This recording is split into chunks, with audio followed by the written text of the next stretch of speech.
I'm good to go. Is it right anymore, Franklin Rouse? Good, Yep, right when you are. everybody?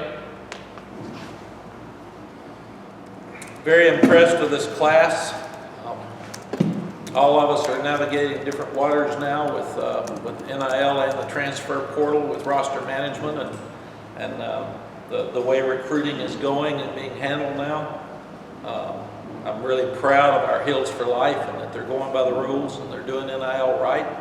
And all of these parents specifically and these young people understood the process. They understood we were going to go by the rules, and they didn't detour at all when other people were talking to them about NIL opportunities. So very, very proud of that. We probably lost 5 guys because of NIL, some people not going by the rules, but we're really, really proud of the 20 that we got.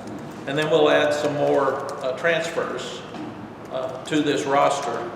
And by June, we should have an improved roster. Questions?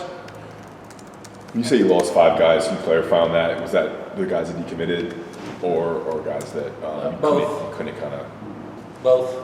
I don't want to talk specifically about young people, but we just discussed it this morning in the staff meeting, and we just felt like when you were looking at it, we were trying to figure out, Ross, where NIL is going and what's the next step and how do we navigate it in recruiting, and if we had to do over, would we do it any different? And we really wouldn't. But we said that there were NIL discussions with 5 young people that didn't end up coming. Back through the years, UNC has ruled the Tar Heel State when it comes to recruiting. How important is it to keep that kind of rolling for you guys? It's really important now more than ever before. Recruiting is just so different because it's about your roster, and you have to look at guys who are going to transfer out. You have to look at guys that are transferring in, and so many people now are taking a transfer instead of a high school player. Simply because he's 2 years older, 3 years older, he's already developed. You know, there's less likelihood that you make a mistake with an older guy. And I was out for 2 weeks after the championship game recruiting, and every high school coach said that I've got guys on my team that would have gotten scholarships in the past that aren't going to get them because every team is telling me they're going to wait and see what's in the portal, and they're going to move you back to at least the February signing date before you have a chance to even look at you.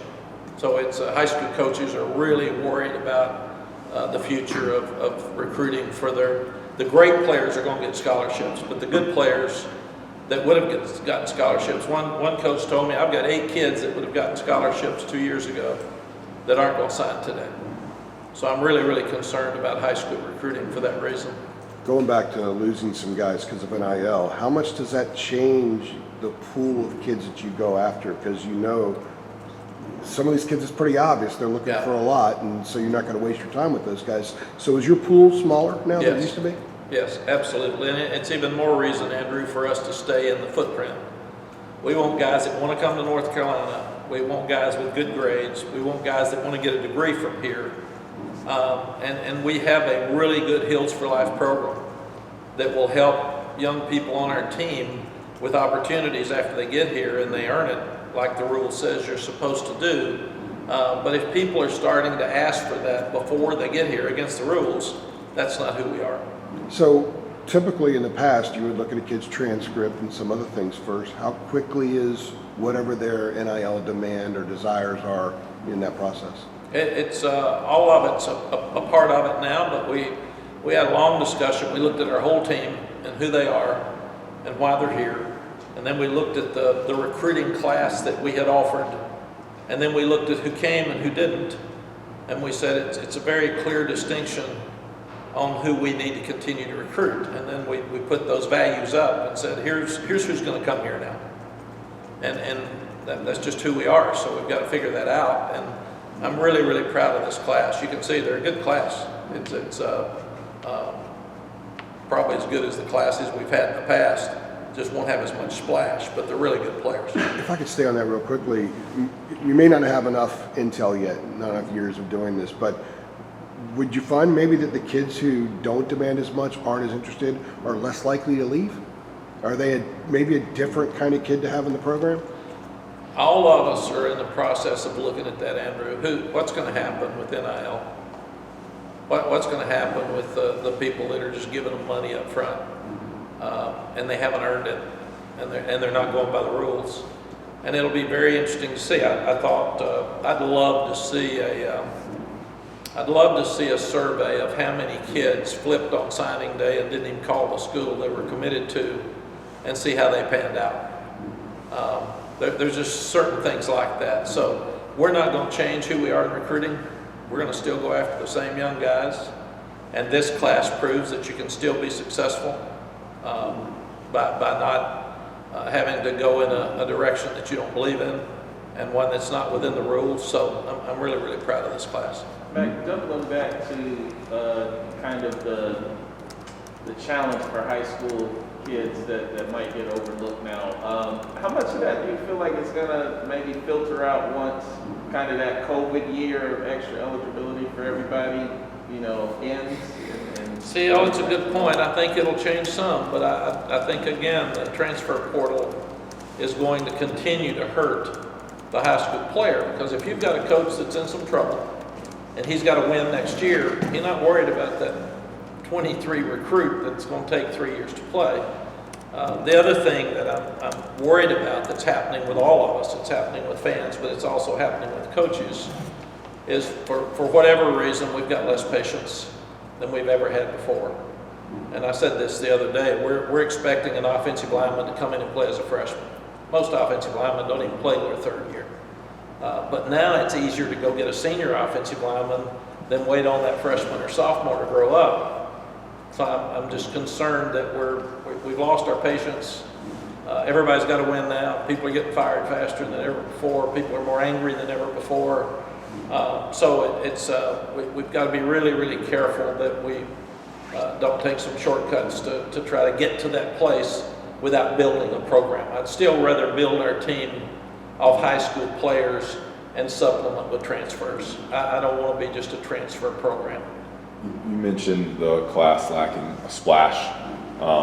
You have 2 of the top 10 players in the state. Usually you've had more. The last couple classes you had 5, 6, even up to 8. What do you think the reason was that you weren't able to get those big top 100 kids in this class? Well, I think we did. The thing we haven't gotten is we're going to be ranked 24th or 25th instead of 10th.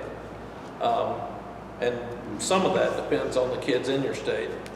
And then some of that depends on how many are around you. Some of that depends on the academics. And now you've got to add the NIL. And where before we could recruit a young guy that was going to be highly recruited, and even if some people were going to try to buy him, there was a threat with the NCAA that you could turn him in. So they had to be really careful.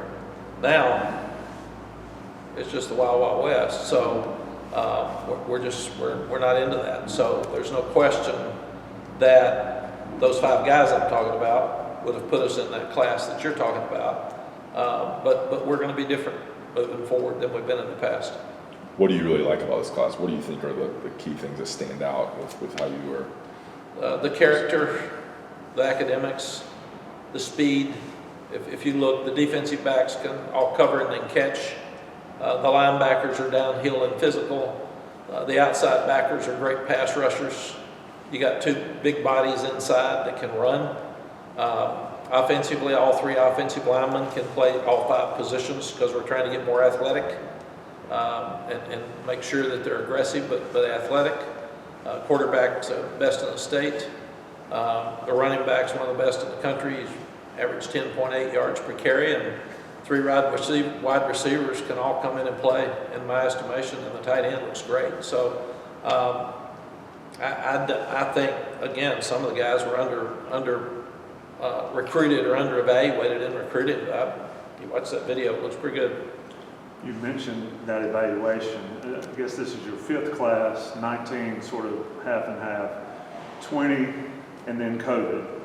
Do you feel like this class is as close to be able to fully vet, fully evaluate those guys by your staff, you and your staff, as you've had here at North Carolina since you've been back? I think it was the one that was the top 10 class, Tommy, because we had time to evaluate them for 2 years camp. We knew them. They were at every basketball game. They were at football games. And even this group is kind of coming out of COVID, and then you've got to add NIL to it. So I really think it was that top 10 class was the one without NIL, and that we had time to evaluate, because most of those kids were already on our campus. We knew them, we had relationships with them, and then they couldn't go anywhere else after COVID hit. So the only kids we lost that year were ones that were going, that had never come here. And they wanted to come here and they'd set visits, but COVID happened so fast. It just, people started canceling visits, and we couldn't do it. But, and also this is impressive that we lost 2 coaches as late as we did, and not one of the kids even wavered with the coaches leaving. And I think that means that we picked the right people for the school, not just people for a coach. Did any of the new coaches reach out, like Chip Lindsey reach out to Tad Hudson? Did the offense line, did Randy Yes. reach out to the linemen? How did that work? Because it was such a quick turnaround. Well, one of the reasons I wanted to hire fast before the bowl game was we got transfer portal linemen. We got receivers for the coordinator. They want to know what we're going to do, and quarterback. And so yes, immediately when they were hired and they were legal to do it, Randy called all 3 commitments as the offensive line, and Chip called Tad immediately. And then obviously Chip was here for recruiting for the weekend. Randy didn't come till Sunday night, so he didn't get a chance to meet the recruits. But they can talk to them and FaceTime them. And they went home last night, but they're going to call all the guys today and congratulate them and start that relationship with them. I think it was your last 5 commits, I think, were kids that were committed elsewhere originally. You have that on top of playing in the ACC title game and all the portal stuff. Is this the craziest 6 weeks, 7 weeks leading up to signing day you've ever experienced? It is. It just you didn't know what day it was. You didn't have enough time to figure it out. I think I was saying, "Is this Tuesday?" Just because you didn't look up. And I do think that's why we need to look at possibly moving the signing date back. Letting players finish, and if they're going to transfer or transfer in, they'll at least know who the new coach is if a coach gets fired or coaches leave. And bowl games are a mess right now because North Texas had an interim coach because they fired their coach. And you look every day. Liberty last night had an interim coach because Coach Freeze left to go to Auburn. So bowl games, I worry about being safe. And I worry about it being best for the kids. We've got Lonnie Galloway's recruiting the portal, trying to help our kids that are leaving. He's recruiting 3 high school kids. He's coaching quarterbacks and receivers, and he's calling plays for the first time in his life in a bowl game. I mean, that's a load now. So I'm not sure we shouldn't just take a deep breath, and we've got to look at college football in general and what do we need to do to make it, again, best for the kids, best for the coaches, and then that would be best for the players, because we're going to a 12-team playoff. If people get so thin they don't have enough players for bowl games, or if all the coaches are going to start leaving, then we're going to have to, they're going to reevaluate bowl games. And I hate that because a lot of the kids can never get to the playoffs, and a bowl game's a great reward for them. Staying on that, some of the later commits you've gotten in prior classes were kids that weren't committed elsewhere. Like I mentioned a minute ago, a lot of these kids were. When a kid commits somewhere else and he was once on your radar, how often do you kind of stay with him just in case? Not just in respect to communication, but following his progress that season. So when a Duncanson, for example, you realize, okay, we might need him, and he starts talking to you more, you're already caught up with him. Because we don't offer a lot of guys, Andrew, and because of the transfer portal and roster management being so crazy, you constantly say, I'm not sure what's going to happen. Hang in there with us. Just hang in there, because there may be an opening. And this could happen. It could happen very quickly. So our coaches do that. I don't do it, but the coaches do. What is the primary NIL rule that you would say is being broken? The NIL rule is that the collective can only talk to your players and offer opportunities after they're in school. There are schools that are absolutely telling people they're going to pay you this much money and get you a free apartment in recruiting. And that's just an absolute violation. So would you want to move, sorry to get off that topic a bit quickly, do you want to move the signing date back to February? Yes. Is that what you think is best? Ross, I was the president of the AFCA when we made the early signing date. And what we wanted, and we probably didn't understand it well enough, the legal part of it, we wanted early enrollees and a legacy player. So if there's a guy who his parents went here and he didn't want to visit anywhere else, he just wanted to come to North Carolina, let him sign in December. But also the early enrollees, because they didn't have a signing date. And they were just out there, so they'd have to have their own little deal, but there should have been a signing date. So that was our proposal from the AFCA board to the NCAA. NCAA said legally you can't allow a certain group to sign and then keep another group from signing. So they had to allow everybody to sign. And then it went crazy and everybody started signing, and you really only had one signing date, and maybe the second one was for guys that got overlooked or somebody who decided they weren't going to sign because the coach got fired, or a new coach coming in would have to sign something later. And now coaches are leaving before bowl games, and I understand it, because if a new coach gets a job, he wants you to recruit. So I got that. I did the same thing. I just got lucky that Chip wasn't calling plays, so it didn't disrupt Gus, and Randy was through with his bowl game. But all of a sudden now, kids feel like they got to sign. Transfers are coming in. Transfers are leaving. I don't think it's fair to our team that we don't have our offensive coordinator and our offensive line coach playing against one of the best teams in the country in the bowl games. Not fair to the kids or our fans. Not fair to the coaches that are being shoved into a different role. And then if a coach gets fired, or if a coach leaves, like we had the two leaving, and it's right at signing date, kids don't have enough time to really make a decision on whether they still want to go or not. So I think we should really slow down, move everything back, and make it more like the NFL in the fact that you can't take a job as an assistant coach till 5 days after your last game or till the day after your last game, so at least you're not disrupting the bowl game. And nobody's calling head coaches anymore. They're just all hiring them. So they walk in one day and tell me they're gone, and then I got to figure out who I'm going to hire, who's going to coach the bowl game. I got to get a hold of all those kids. It's out there. So I just think it'd be better for everybody if we slowed down, had more patience, and moved things back more like the NFL. It sounds pretty dire for college athletics, really, but college football. Is there some positive aspects of all this mess? Absolutely, Tommy. And I wrote some thoughts down here, and it's some people think you're whining as a coach when you're being honest. One of the things this is my whole life. My family, my faith, and college football is all I got. That's all I've had my whole life, and I've always wanted to go by the rules. I've always loved the game and want what's best for the game, and I love the kids and I want to mentor them. And now I'm old enough, most of the younger coaches can't speak because everybody beats them up. And they're afraid of it. They're afraid they'll get fired. They're afraid everybody will be angry at them. They're afraid they'll get bad publicity. I'm not worried about any of it. So it doesn't matter. So I feel a responsibility to say what I think that the others think, because I have so many call me all the time and they can't speak.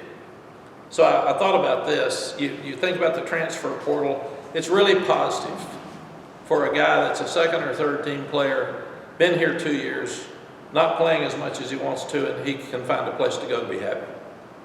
Most of the kids we've had transfer were backups, and they're happy because we follow up with them and we stay in touch with them, and because they want to play. And I tried to say, stay and get your degree and then leave. Well, that's 3-4 years, and you're losing time to play. So transfer portal is a positive for a Joe Burrow. It's a positive for our kids that get to go play somewhere else. Does it make it easier for them to quit? Absolutely, and I worry about that. Does it make us have less patience? And he can leave, so if he's going to leave, we say, yeah, it's fine, go, we'll find a better one. So I don't like that part of it. Second thing is NIL. NIL means that we will never have amateurism again. We all grew up with that. We don't have it. It's gone. And the toothpaste out of the tube, you can't get it back. But NIL is really good when done like they've asked us to do it. Kids are learning how to pay taxes. Kids are learning how to give back to charities. Kids are learning how to go greet people and shake hands and take pictures and do the things they need to do. Ty Lee Craft is able to get some funds through NIL opportunities to help him offset the cost of his cancer and his treatments. So there's a lot of good things. Nobody is against young people getting money. But all of a sudden then it's just like the cheaters, too much is too much.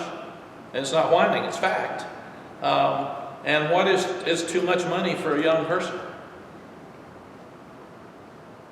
You start saying, I was thinking about this, when you start looking at it, the first thing it does, it makes recruiting non-competitive. So the teams that pay the most money are going to have the best teams, and they'll be the 12 teams playing in the playoffs. That's the first thing.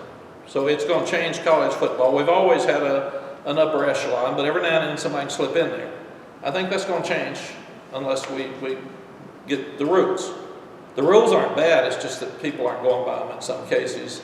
And again, the ones that are honest and going by the rules are getting punished. And that's sad, but that's it. Second thing is the tampering. People say it's not tampering. Well, it is, but you can't catch them. I've never said anything about the dollar, because I'm not in those conversations. I don't know what the dollar actually is. I've been told, but I don't know that that's right. But it's all being done by agents. So when we gave players agents, and coaches have agents, it's all being done by agents. So people say, well, call them out. You can't. You can't call them out. You don't have written facts. I can't see it. I'm told, but I don't go by what I'm told. I want to have facts before I do that. And then you start looking at, Tommy, this really worries me. We're going to ruin Group of 5 football. And we've already ruined FCS football, because all of the best players are wanting to go play at a higher level. And then some are giving them inducements to do it. And that's the tampering that we got to figure out how to stop that. We had players last year, it wasn't just this year, that people tried to get to come off the campus. And as we said, we're killing high school football. We're killing players' opportunities to go to college. And the other thing about the transfer portal that I really worry about, Tommy, if it's my son and 40+% don't find a place to go, you're having young guys that give up a scholarship, go into the transfer portal and can't go to school. Now that's bad. So then I think we're going to see graduation rates crash. We're going to see APR crash, and we've worried about that our whole lives, and now it's not even being talked about. But transfers, by and large, have a more difficult time of graduating. So those rates are going to crash. It's going to be awful. And more than anything else, I'm worried about mental health, because these young guys are pressured. They feel like they got to leave. They're pressured with money, and I think we'll see a higher drug use. We'll see higher alcohol use, more depression, and I really think even the possibility of more suicides, because we're asking young people at 18 to 20 years old to be making decisions that they didn't have to worry about 3 years ago. So I'm sincerely concerned about those things, not whining. And if a player leaves, that's his choice.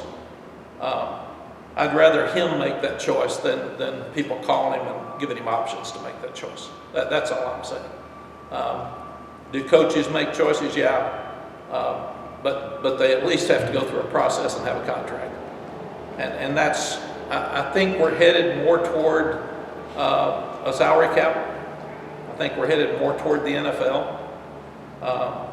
I would have never thought that the NFL has better guidelines than college football. And that's what we are. And Group of 5 and FCS coaches are now feeder systems for Power 5. I mean, that's what we are. I've had so many calls from Group of 5 and FCS coaches the last month saying, what do we do, Coach? What do we do? We're desperate. I don't know what to tell them. So hopefully with the new president of the NCAA, hopefully with people like me speaking out, we'll at least address it. I just want to address it. I want to get back in college football where we have sound guidelines. There's always going to be cheating. There's always going to be people taking shortcuts. And the other thing, Tommy, that I'm worried about, and it's real, is when they say that you don't have a 25 cap on the front end for initial signees. You can sign as many as you want. People are going to run off players on their team that aren't good to bring in a transfer. So that's the next thing that happens. You're just going to run him off. If he's not good enough, why don't I get rid of it? Or if I'm not patient enough to wait for him to be developed over 3 years, let me get a 3-year guy. So if he comes in and asks you, how's it look? You're not going to play here. We need to get you out of here. And those are things that are not healthy for the kids. And I don't think, therefore, are best for the coaches, because we got in this to help kids. And I think we've kind of lost that right now. We need to get back to that goal more than anything else. You mentioned the incoming president. I was going to ask, is there any optimism that maybe he'll be able to get a hold of this, or is it so big? And you discussed this last summer. Do you really just need a separate entity to oversee this? Yeah, I don't know, Andrew. I don't know him. I think when you hire a governor, you're obviously worried about the politics and Congress and the Supreme Court and their involvement. It is big. A lot of the younger coaches are calling me, asking me what I would do. I don't know. That's the frustrating part. I really don't know. I'm trying to put my mind to it and trying to figure it out. And I'm not sure what you do right now. It's still college football. We've got wonderful kids that are playing it. Everybody's going to watch the games, and but we've got some things out of control that we need to grab and pull back in. Mack, one other question about the class itself.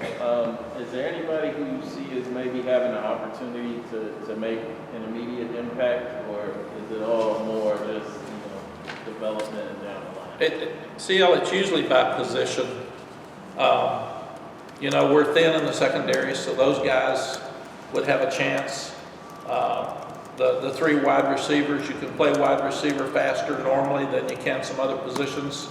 Offensive linemen and defensive linemen usually take a while to develop. We need pass rushers, those 2 coming in the spring. Hopefully they can, with Noah and Chris Collins leaving, hopefully they can come in and help us in that position. We've got 3 good tight ends. Julian Randolph is a guy I think can play, but he's not coming in the spring. And then we've got to look at linebackers, because we've just played Sed and Power. We've been so lucky they've been healthy all year. But we've got to develop some backup, some quality depth at that position. So those guys, 2 of them coming in this spring, will obviously have a chance to show coaches what they can do for 15 days. On that topic, which player in their class are you most excited about? You think it'd be a really, really good player for y'all? Ross, Sally asked me the same thing last night, and I told her, and I can't tell you because I'd only make 19 other mothers happy. Come on. So I can't do that. That would be a rookie mistake. I've done that in the past. What was your reaction to Pat Narduzzi's comments about Drake being offered $5 million by 2 different schools? I have none. I made my comment the other day. My concern is not our players. My concern is that there's people that are absolutely tampering with and talking to agents to buy players off people's campus. And I wish that would stop.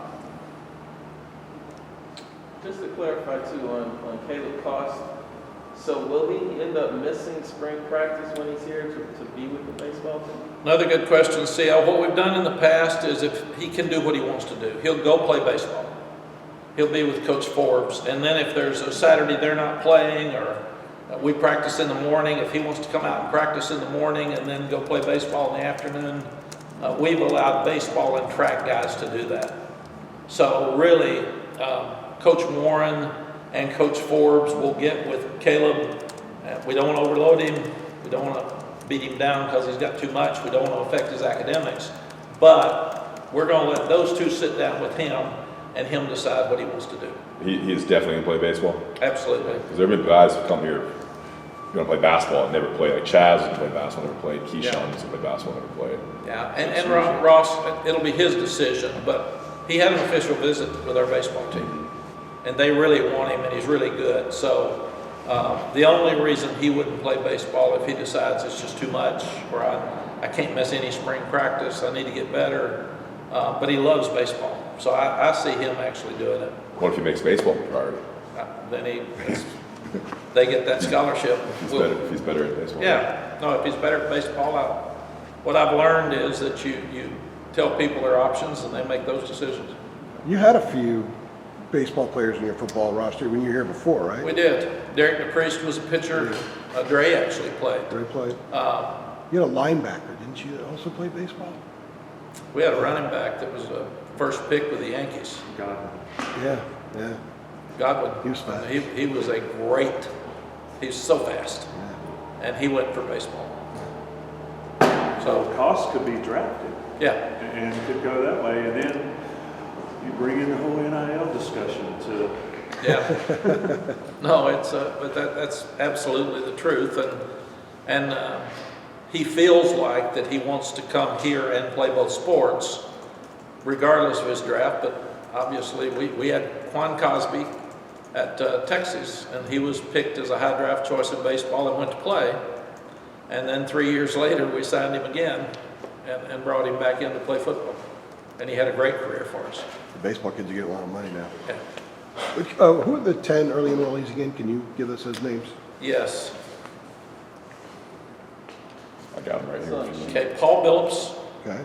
Amari Campbell, DJ Geth, RJ Grigsby, Christian Hamilton, J. Brown Harvey, Tad Hudson, Nolan McConnell, Michael Short, and Tyler Thompson, Thank you. with Michael Short and Amari Campbell going to the bowl game. With that bowl game stuff, there's to be kind of observing and getting involved a little bit and meeting rooms, things like that. Yes, they'll be in shorts, they'll do drills, Get a feel for it. but won't put pads on, won't hit anybody. We would just, they'll work out with the strength coaches and start learning what that's about. But yes, it's more of an orientation than anything else. So what is the schedule? Y'all leave Friday for San Diego. Yes. Practice schedule, getting ready, obviously Christmas is in there. What's it look like for the players and the coaches before the bowl game? I guess would be at 5 o'clock out there Yes. Wednesday.